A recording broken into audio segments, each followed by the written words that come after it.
this self-correcting mechanism. You know, every organism to survive needs strong. People are trying to establish a dictatorship here. That's what's going on. It may sound a bit exaggerated because we are used to dictatorship being established, you know, with tanks in the streets firing on people. But in history, very often, dictatorships are established by people signing papers behind closed doors. And by the time we understand the implications, it's too late to resist. And to understand the current situation in Israel, there is really just one simple question that people need to ask. What limits the power of the government? In other countries, like in the US, you have many limitations, checks and balances. You have the House of Representatives, the Senate, the President, the Constitution, the Supreme Court, the federal system with 50 states. In Israel, there is just one guardrail, and that's the Supreme Court. That's it. We don't have a constitution. We don't have a Senate. We don't have a federal system. And now the government is trying to gain control of the Supreme Court. Once it does it, there is no limitation on its power, nothing. And they already prepared or talking about dozens of laws that will discriminate against Muslims, against Christians, against secular people, against women, against LGBT people. They are just, the only thing that prevents this anti-democratic flood at present is the Supreme Court. They are just waiting to gain control of it, and the flood will come. Expansionist aims.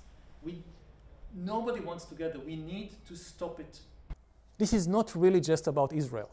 You know, for people who care about Israeli democracy or about the Jewish people, they are deeply concerned about events here.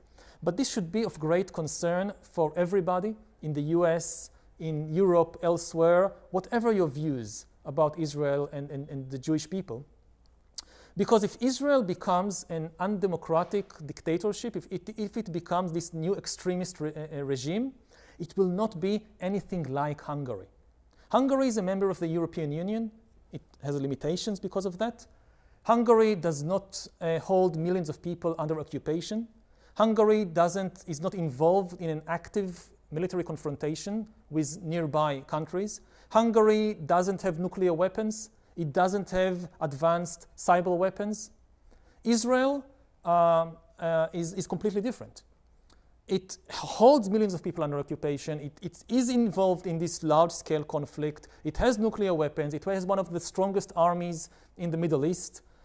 It has cyber weapons that can strike anywhere in the world.